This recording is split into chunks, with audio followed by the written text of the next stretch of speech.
Mike. So please help me in welcoming Rebecca and Nicole. Thank you, Jessica. We're so happy to be here. I'm going to pass the mic to Rebecca. Hi. So I'm Rebecca. That's Nicole. Sway is a visual content agency. We produce both photography and video and do creative direction. We have been a company for about 5.5 years now, but we've worked in the industry for a lot longer than that. Rebecca and I met, about 20 years ago. We were both working at InStyle magazine when we launched InStyle.com. And I was her boss. And we remained friends for many years. Anytime I needed a freelancer, I would hire Rebecca. When I went on maternity leave, I hired Rebecca. When I heard of a book project, I let Rebecca know.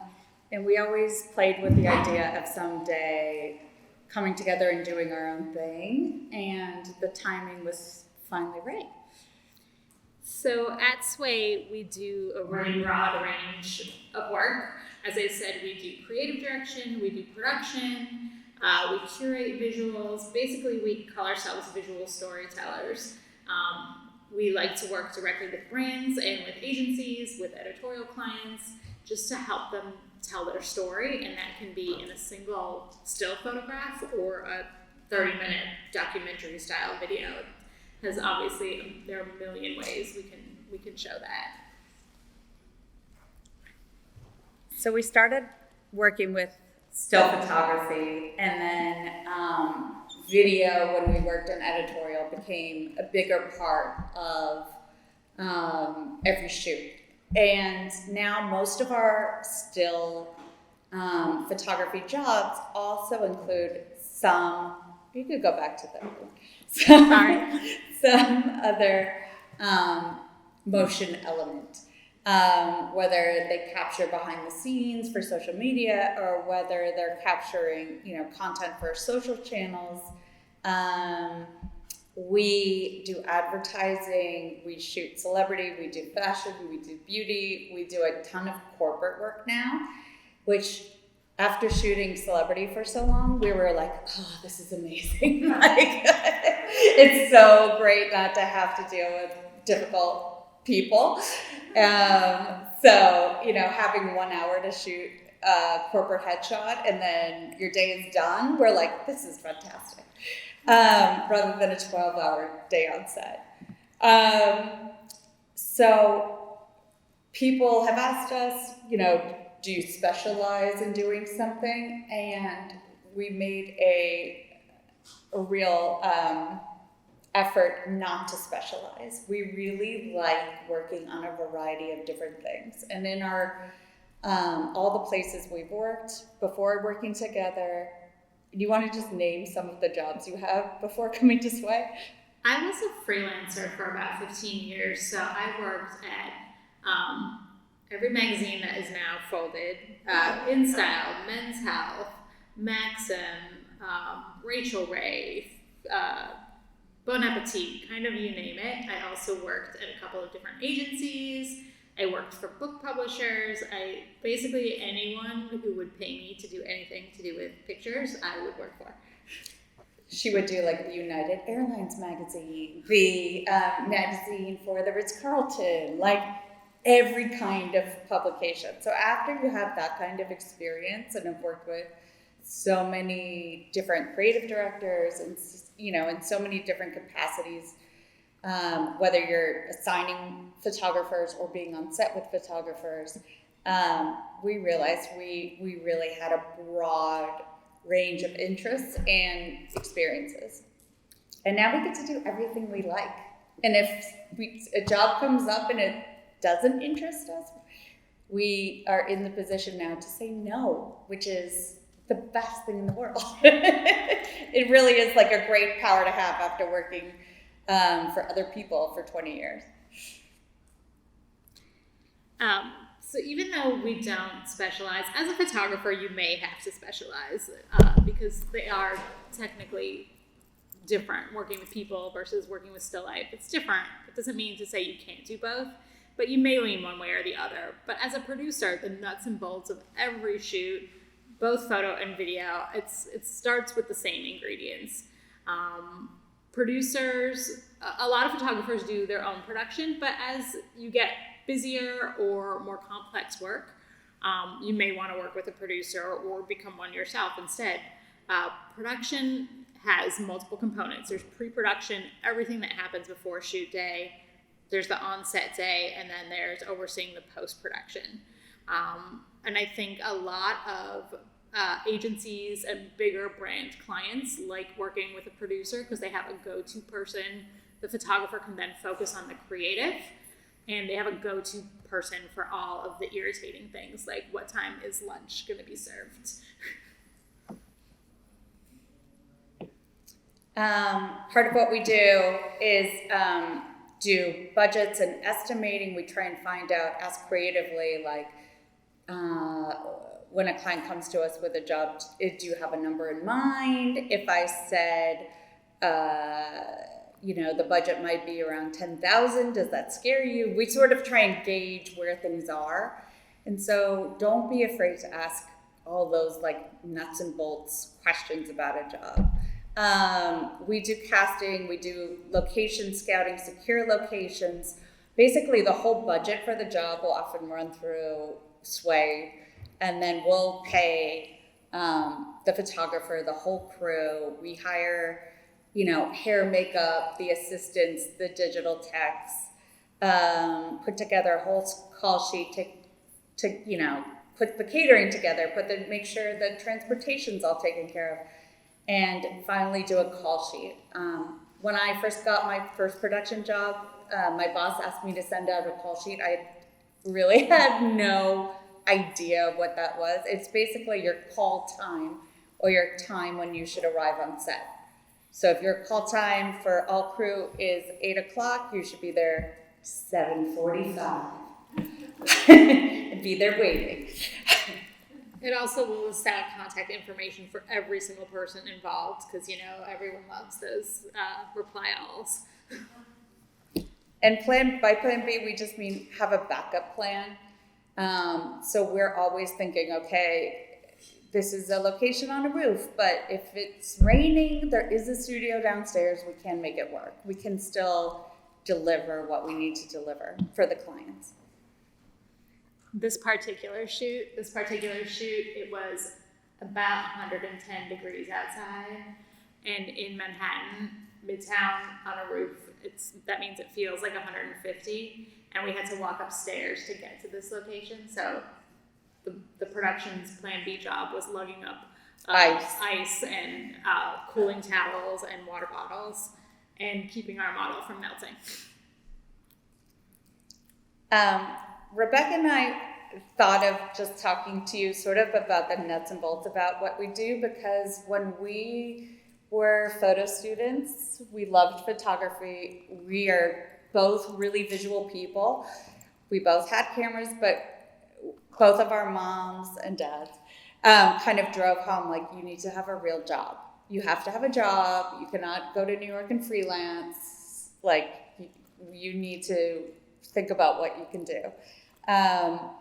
And so we just wanted to, a lot of you may already know about all of these roles and everything, but we just kind of wanted to talk to you about why we love what we do, why we find it creative, why we're still excited to be making work. And really our job is to aid the photographer and aid the director in making their vision come to life. We got hired a couple weeks ago by the Hollywood Reporter.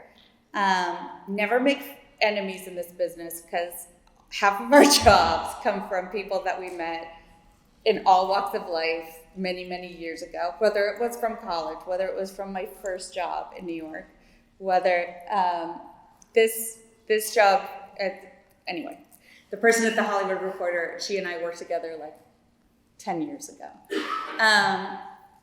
So she called and said, hey, I'm going to be at the Toronto Film Festival, but I have a really great shoot in New York. I need somebody who can like pick up the ball and run with it.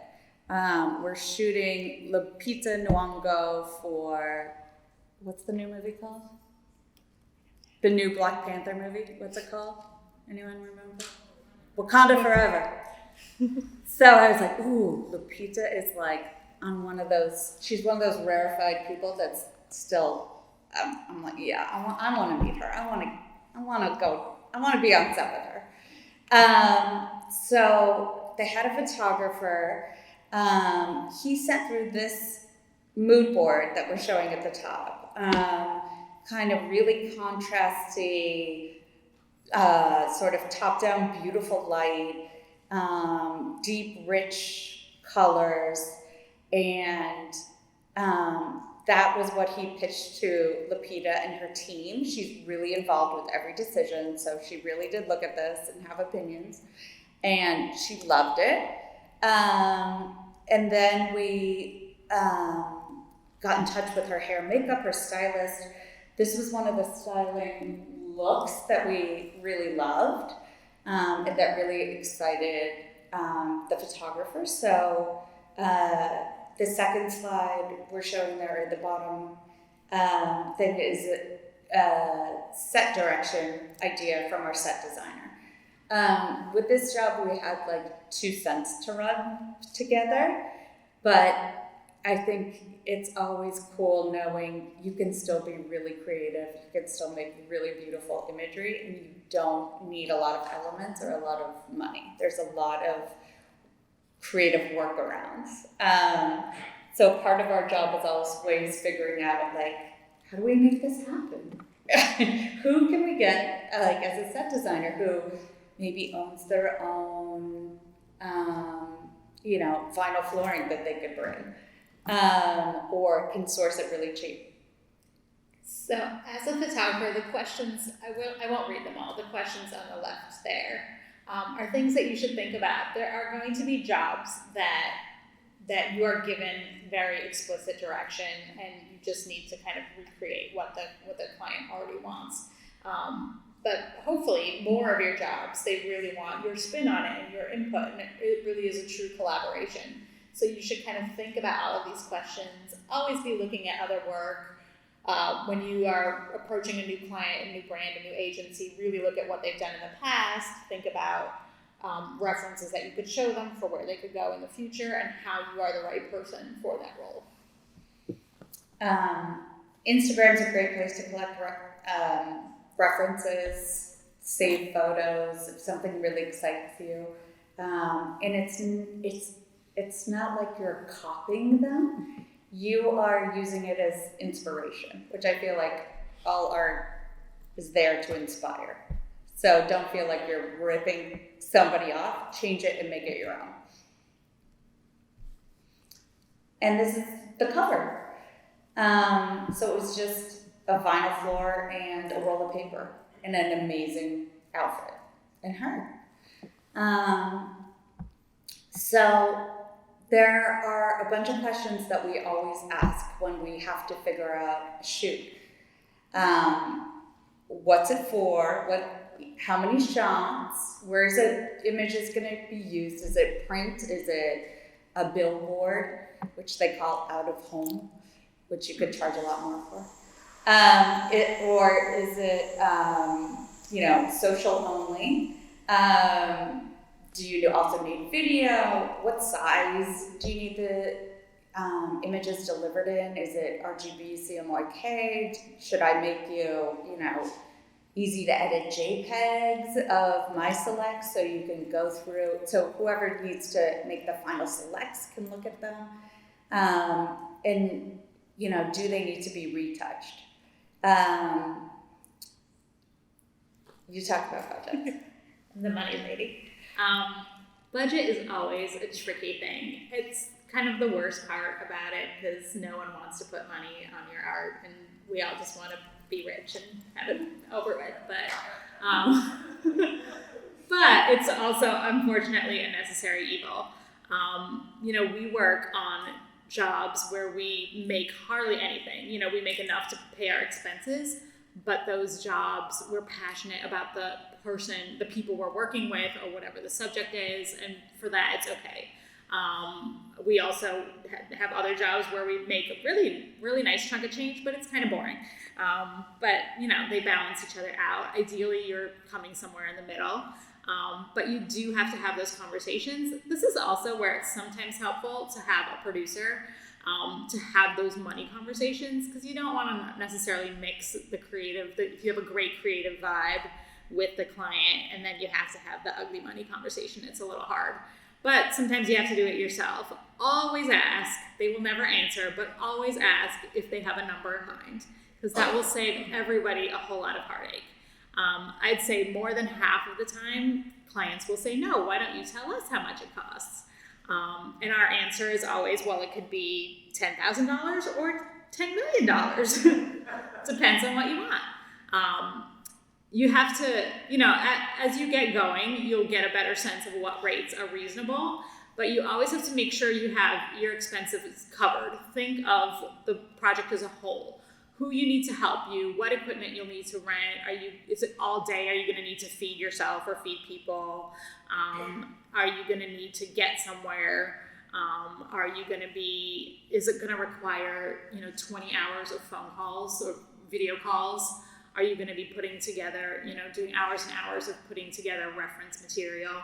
You should keep all of that in mind on how much work you're putting in and how much money you personally will be laying out, and make sure at the very least all of that gets covered.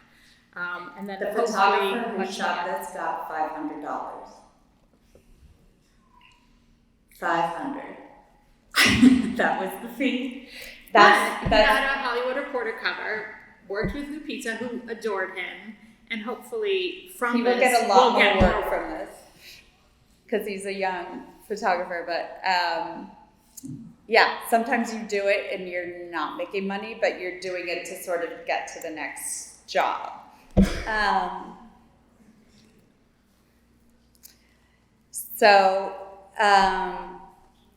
Rebecca and I work both. We came from the editorial world. Most of the work we do now is in advertising and marketing. In editorial, you will hopefully have more autonomy. You will get access. You will have amazing work for your portfolio. And you'll be able to hire great hair and makeup people, great stylists, great, work with the best of the best. Why do people want to shoot editorial? Because you're shooting the best models, the best celebrities. You have access to this amazing stuff, and that will help get you better money jobs for advertising. So Chris Rock might remember you and say, hey, I want that, young woman who came to my house and took that portrait. I want her to do all my, next advertising campaign. With advertising, we are usually given a brief or the creative.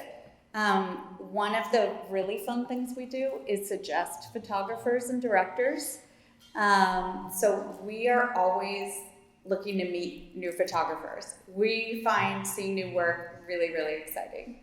Do you want to talk about where we see? Or you want to just keep going? Where we see new work? Yeah. Nicole is the queen of going down the rabbit hole that is Instagram. And finding, but she finds some amazing people. I think literally just keep posting stuff that you do and that you love. Creatives will find your work.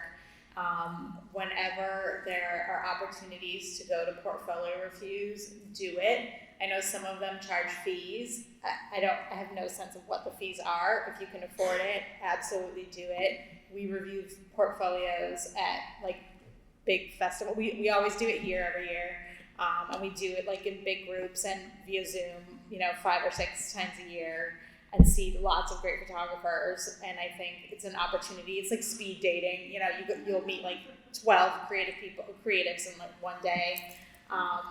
Find brands that you like. I'm super open. Nicole and I are super open, and I think most creatives are. We like seeing great work. I'm open to cold emails. I look at them. If there's an image in the email, the body of the email, I will click on the website. Like if it's a good image, I'll click on it. Absolutely. And I bookmark people. Find brands you like, or, go into LinkedIn, find agency people and just send them, a very specific email why you should work for them. And I think that's a good place. Where else do we find people? Yeah, I would just say just be very, you gotta throw things in a lot of directions. So just be open and, if somebody says, what kind of work do you do? Like practice that elevator speech. Like think about what is it in like one sentence? Like, oh, I love shooting fashion and it's really saturated, cool, I don't know, studio work. That's me. So the thing about advertising is, while it's a larger budget and this is how you're going to pay your rent, you will be given much more direction. There are usually multiple layers of people involved in the creative decision making. This doesn't mean you won't have any input. Agencies are coming to you for what you do. They see something in your work, that's what they want, but there will be a formula you will have to follow.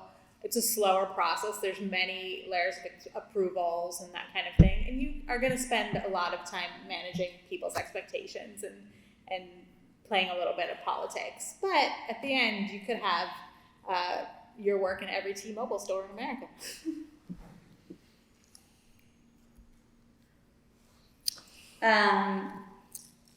There are like general things that Rebecca and I are always, we just want to work with nice people. It sounds so lame, but it's like we work with enough not nice people. Very not nice people. Condé Nast. We really think everyone should be respected. Like the celebrities who we like best, come and shake your hand and say, hi, how are you? Like to every single team member. Everyone is there to play a role. We really respect everyone being there. They're all there to do a job. If you ever see behind the scenes images, there's like 20 people on set. We have normally 25, 30 people on a normal set. So there's a lot of people there, and you have to be professional. You have to realize that somebody is paying you to be there and for 8, 10, 12 hours, and you have to be on your A game. If there's another, if I'm moving chairs around and you're not busy, I love it when people are like, hey, can I give you a hand? Like, rather than stand around and watch me. But, be there, be that one person who's going to jump in and really do whatever needs to get done. Do your research is a really good thing. If you get a call sheet, sit there, look everyone up on Instagram, on LinkedIn, know who they are, know what they look like, know their names, know, okay, that's the stylist assistant. I'm going to talk to her at the end of this, tell her I'd love to learn more about styling and see if she ever needs a second assistant. Definitely I have learned so much by watching and listening, and when I don't understand things, asking a question is perfectly normal. And just saying, I don't know what that is. Can you explain it to me? So obviously, everyone here is going to make it as a photographer, and your career is going to be amazing. But should you decide that you want to do something else, there are so many photography-related careers that I grew up in Wisconsin with college professor, sciencey parents. I had no idea that any of these jobs existed before I started doing this job. So if you are into the more technical aspects of photography, you could be a gaffer or a digital tech. If you're into the more creative direction side, and don't feel like you need to be clicking the button, you could be a set designer or a wardrobe stylist. There are so many roles. And down towards the bottom are kind of the ones that Nicole and I have done. Art buyer and photo editor are kind of the same thing. One is for advertising, one is for editorial. It's the person who hires the photographers and kind of walks them through the process with the client. There's photo research or archivists where you get to work with old imagery and existing art, and there's all the pretty fun stuff in between. And this is for both photo and video. Yeah, and a lot of these jobs come through word of mouth. A lot of places also offer internships. A lot of agencies offer internships. You might be building photographer portfolios online, but you'll be just like combing through images and all of that accumulated experience. Like I had jobs that were, I look back and I'm like, I can't believe I had to do that. Like but we edit a lot of books and stuff now. And I remember images that I saw like 20 years ago going through somebody's archive. And I was like, oh my God, like that actually comes in handy. At the time it was really boring, but now I'm really glad that I had this opportunity.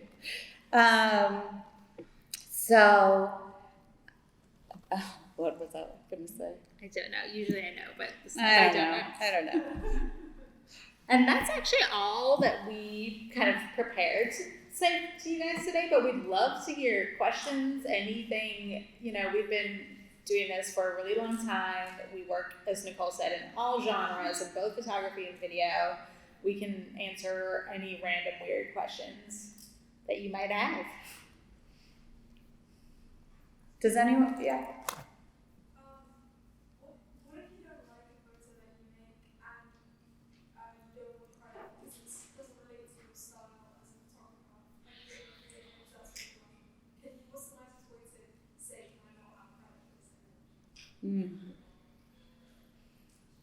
I think you just have to say it. I also think you could probably think up an alias and ask to be credited that way. Yeah. I used to use the name of my dog and my friend's last name. Or some kind of like random letter studio, like your initial studio. Or something, so that it won't necessarily find you. Again. Yeah, you can ask not to be credited or to be credited in a different way. How many people, I'm just curious, are interested in both photography and video or shooting motion? Oh, a lot. That's cool. I encourage everybody to really try and shoot as much of both.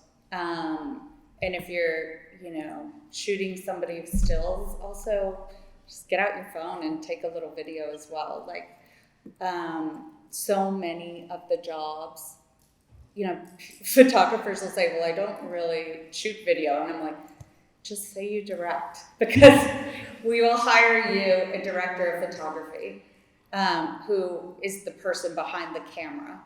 For those of you who are not interested in shooting video, totally understandable. It is a different beast, but you should learn as much as you can tolerate about it, and maybe find someone whose work complements yours to collaborate with, because a lot of jobs will ask for both.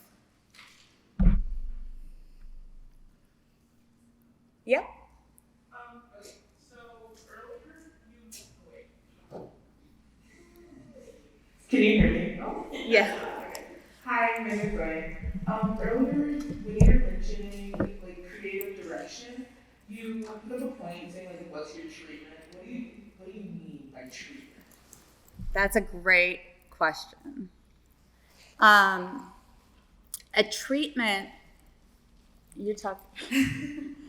So a treatment is often more for motion, I find, than stills, but still both. It's often a mix of words and visuals. It could be a single page, it could be, a novel, depending on the complexity of the story. But basically you're discussing your approach to the project, how you would shoot it, and you can get very technical. I would use, a 3-person team, 2-camera setup, a mix of natural light and that kind of thing. Any visual reference you have of how you would shoot it from your own work or from, that you've researched, and usually a little bit about you personally and why that job appeals to you and why you would be a good fit for it. Yeah, oftentimes for advertising, they are presenting your work to a client. So imagine somebody at an advertising agency, a creative director, art director saying, okay, we really want Rebecca to shoot this campaign. She is a, female artist living in New York City. She's originally from Wisconsin. She's got really great lifestyle work. She's gonna make this beverage product shine. She's shot for X, Y, and Z before. And then in your treatment, you would be like, Rebecca, bio.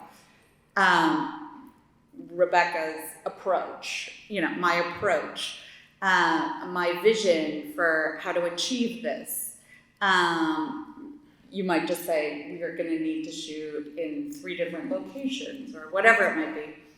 And then, but really it's about why you're the person who can deliver what that client wants to see, whoever that client is.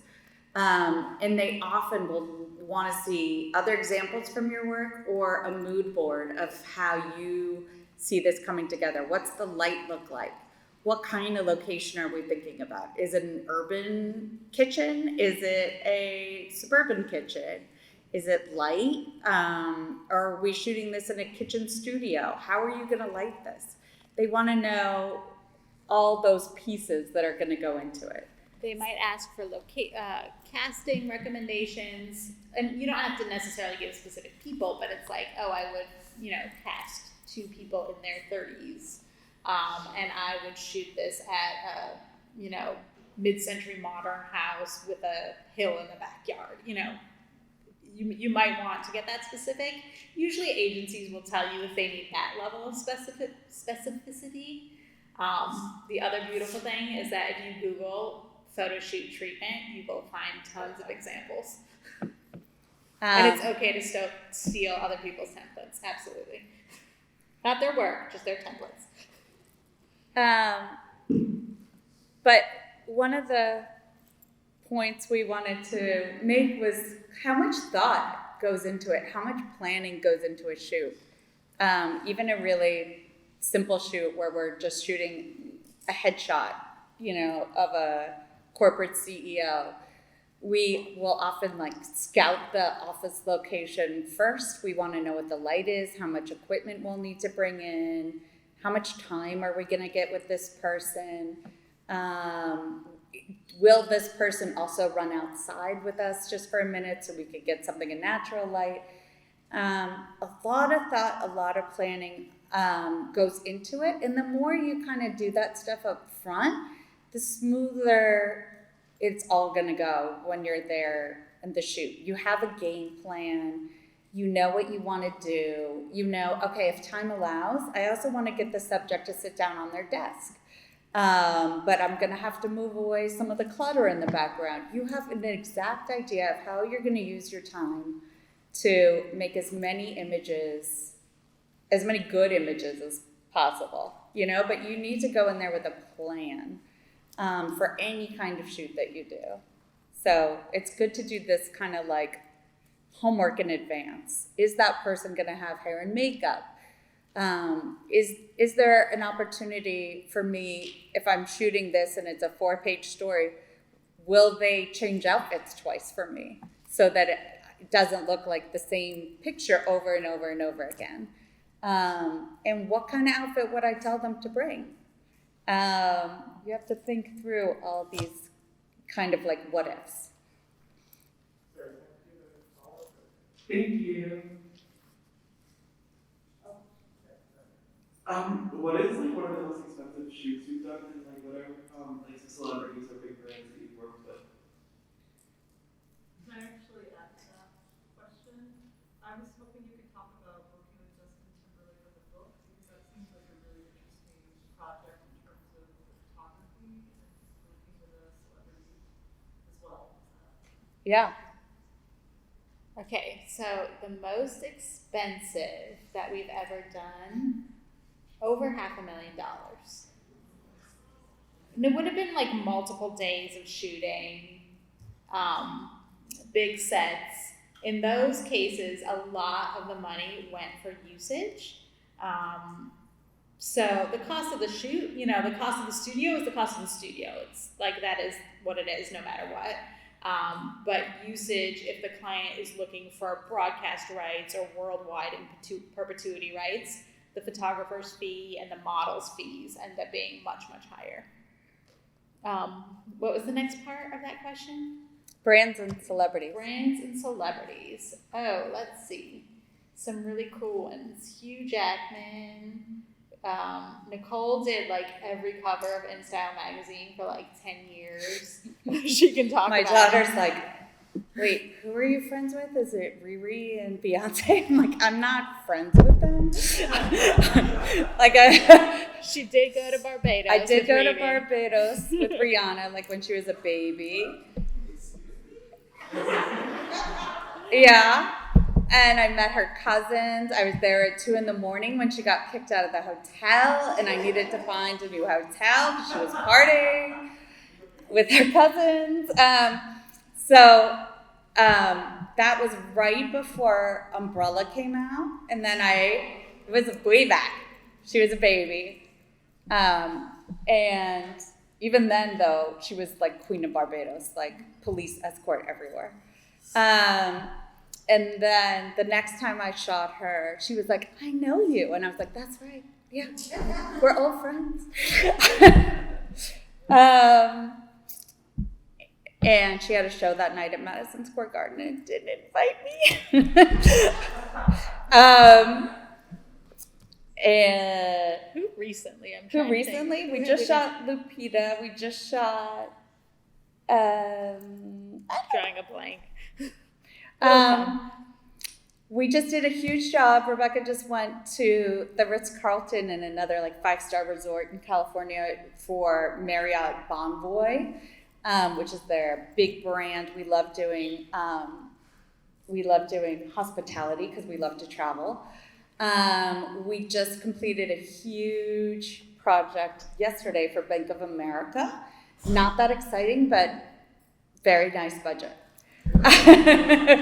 For like a 3-day studio job. So for us, shooting in studio is like so easy and very easy to manage. It's more like when we're running around and have multiple locations and are doing complicated, camera rigs on top of cars that I'm freaking out about, like that kind of thing. But most celebrities have been super, super nice. There have only been a few. I can't. Who's really nice? I'm like totally drawing a blank. Who's really nice? Who's really nice? It's usually the older actors. I don't want to say older, but more mature women who have been around the business. Like, yeah. Oh, no, I was gonna. Oh, Justin Timberlake. Yeah, we might talk about the book for it, and I'm just We- curious if you could talk a little bit about that, like in terms of photo research and writing. Sure. So We we can did. also talk about more celebrities too. That's fine. I was trying to think of some of that. Like I did a shoot with Michael Douglas and Kathleen Turner, which was hilarious because Kathleen Turner was calling me. I know you guys don't know who they are. She was calling Talk about me on her Riri cell again. phone. Rihanna, yeah. But who did we? Anyway, we'll get back to that. But Justin Timberlake came out with a book just at the beginning of COVID, just before COVID, his memoir, and we worked with him, with his management company and him directly in securing the rights for all of the images to kind of tell his life story. For him, it was actually, he owns the rights to a lot of the photo shoots of him. But for a photographer, books are an interesting source, alternate source of income. Because if you photograph anybody, kind of make sure you keep track of those images and where the files are and what retain the rights to them. For books, we end up going to photographers directly and requesting use of images, and you get paid for them to get published, and they could be a cover, and it's kind of a great process. With Justin, we kind of dug through his personal archives and sent a photographer to follow them around on tour. But yeah, it's an absolutely completely different avenue. Second question here. Hey, as a creative directors, what are the qualities you are looking for? Like, as new photographers, you say you go through Instagram and all that. Like, what are you looking for? Are you looking for like the way they act, the way they shoot, what are they shooting? I know it's probably an open-ended question, but you know. It's Can I just check on that question, and can you also respond to, give us an idea of what kind of fees photographers, especially budding photographers, should be negotiating for in these different circumstances? Sure. And, I have another related question that just slipped my mind. What connects How they can connect with photo editors and creative agencies. Can you also repeat your question accurate at all? repeat what? The question. Yeah, I'll start with yours and then I'll repeat hers. So, what we're looking for in photography, because Nicole and I work with so many different genres, it's really not about one specific style. We're just looking for work that we like. So obviously that is very subjective. And I think that's true of many creative directors. It's what they like. But it has to match with their brands, right? So if there are specific brands that you are interested in, kind of get a feel for their aesthetic and post stuff that's that aesthetic, maybe you'll catch their eye.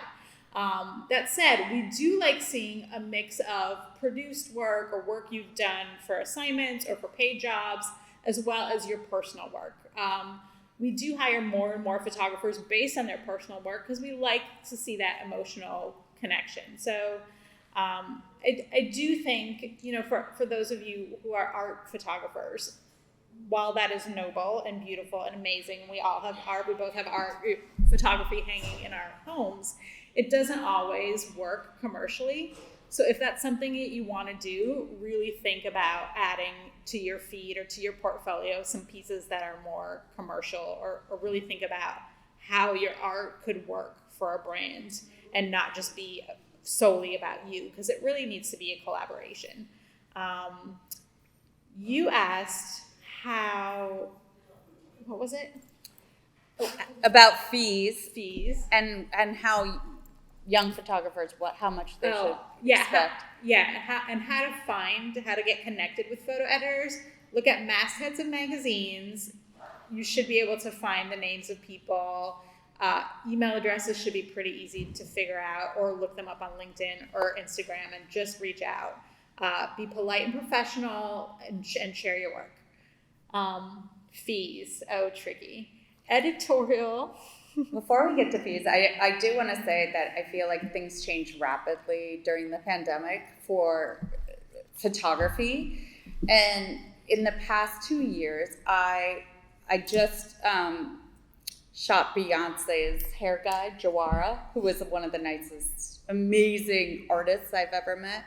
But the person that shot him was 24 years old, had just graduated Parsons, had just graduated.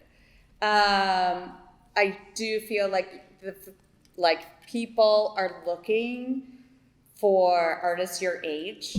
People are looking for you guys to be telling them what's cool, what's happening in youth culture, what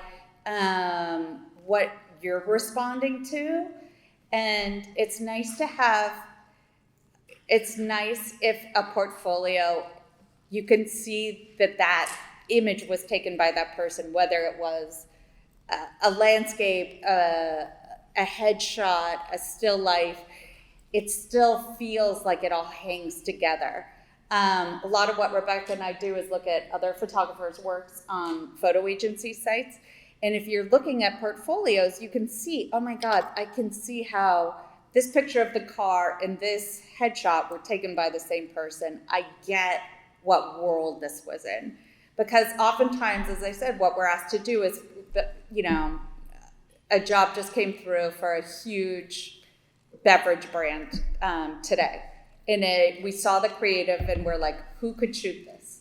And immediately I'm thinking, okay, who's super sharp, super detailed, still life, does cold really well, does drinks really well.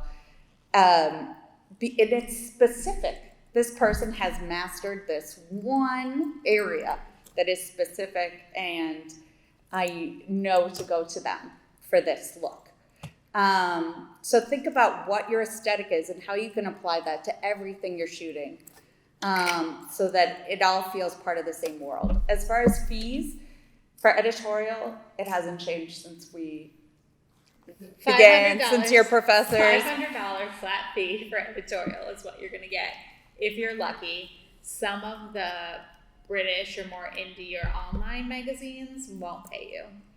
I personally don't recommend anyone work for free, but I think there is something to it if they give you expense money, or if, you know, you're not paying for anything and if you just have to show up with your camera, that's up to you. If you feel like it's a good experience, but like, don't, you know, take off of your paying job to do that. Can you talk about what advertorial is? Advertorial is, it looks like editorial. It runs in magazines or online, but it's branded. It's basically branded content. And so that would have a higher fee, but even that, it's not insanely high. I'd say $1,500 to $2,000 for the day. And those, both editorial and advertorial, that will include usage.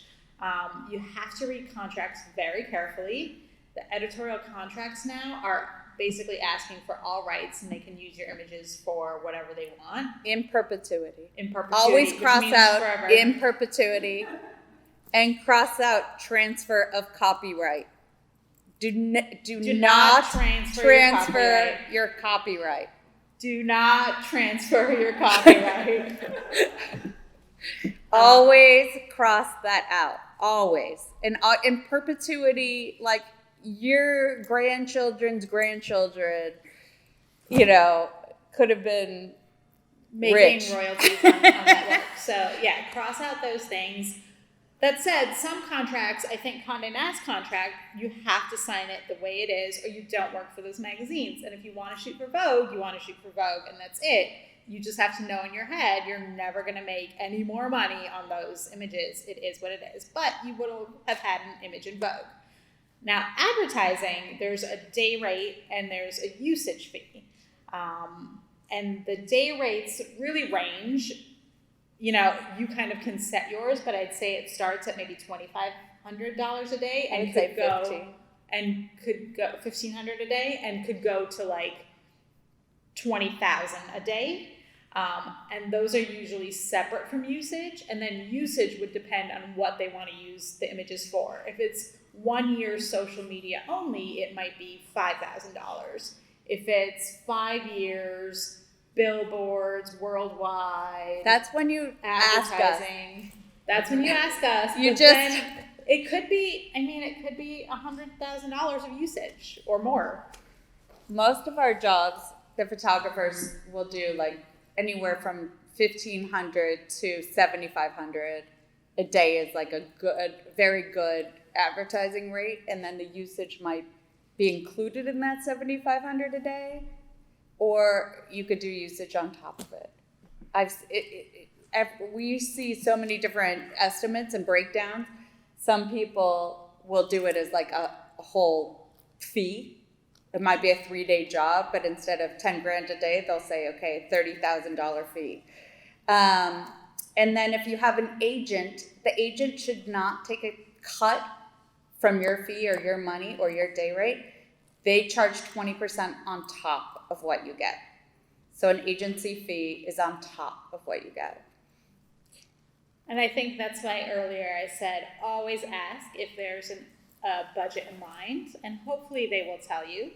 We have, $20,000 for this whole job. Then you can kind of figure out, okay, well, I only need, $8,000 of expenses. I can get, it's all my own equipment. I only need to hire 2 guys, and I only need a studio for half a day. So the rest of that would be my fee. So you can kind of gauge that way. Yes.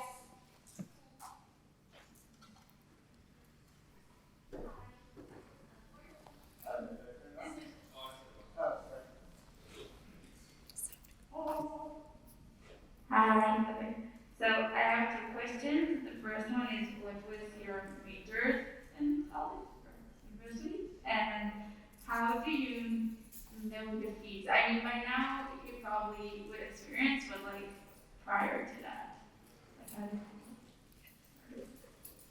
I studied journalism. Nicole studied. I was an arts management major because I really loved art history, but I minored in photography.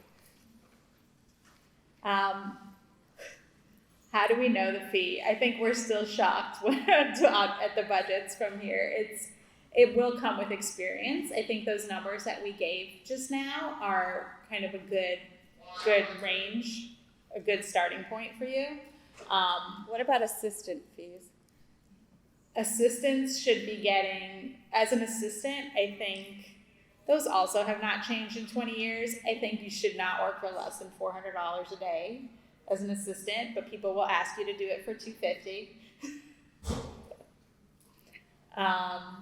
In New York, in LA, you could get $550 a day. The fees are higher in LA. I don't know why. Their labor laws. Their It's because labor of their laws. The labor laws in LA are really strict. Also, you should Good for you. insist on going on payroll. It will take a cut out of your fee, but you'll be covered by workers' comp, which is really important when you're working on set. Everyone in New York should be following these laws. They really enforce them in California, but in New York, we put our crews on payroll. We do not pay people cash. We run everyone through a place called Media Services. There's a bunch of payroll companies, but we make sure that everyone's covered by insurance, just for everyone's safety. And photographers that you're working for should also be paying you through payroll. I was going to say about the fees, you guys can email, this is our FIT student special, you guys can always email us about a job and ask us questions about what you should be charging. We usually respond in a day. And we do this for our photographer friends too. We do it for other, we have like a whole producer network. People will be like, do you guys have anyone who, can retouch on set for $650 a day? And we share resources. We're not precious about this at all. We want you guys to like find work and thrive, and we do this because we love being part of the creative process and seeing work that's developed, and really encouraging people to do great work. I think that is part of our collaboration spiel too, is don't be greedy about your resources. Pay it forward. If you recommend someone for a job that you can't do, they'll recommend you someday. This is our email, if you want to write down our email. You had a question? Yeah.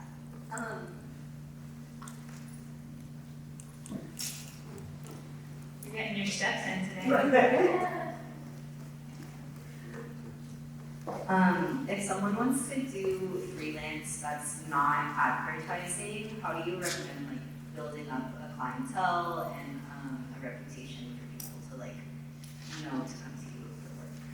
For editorial work? For like if people want like nice photos of themselves, like for someone hiring a photographer, not event, but like Studio portraiture, Yeah. kind of stuff.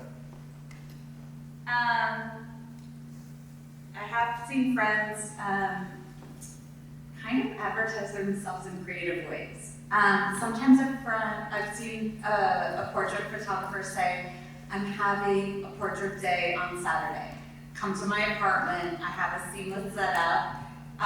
It's gonna be $200 for a headshot, or it's gonna be $500 for a session, an hour of pictures, and I'm going all day. Book your time now. Like, DM me now. And I've seen people really be successful doing that. It's also word of mouth. Like, you know, tell all your friends. If you want to shoot actors, like, hang out with your theater buds. And, you know, post something on backstage.com. Or, you know, think of where are those people you want to shoot? Are you hanging outside a club and saying, can I take your portrait? I really like what you're wearing. Or find a professional organization, whatever it is, like whoever, insurance, real estate people, professional organization, and reach out to them. And they usually have some kind of listserv where they'll send out the information. Special for October, 20% off. I don't know what the original price was, so. And don't be afraid to use LinkedIn and post your work there and say, I'm really looking to shoot more headshots. I will, do you need a corporate headshot or need a new profile pic, whatever it might be. So I think we are running out of time, so I know folks have to get to classes. So I just want to say thank you very much. Thank you so much for having us.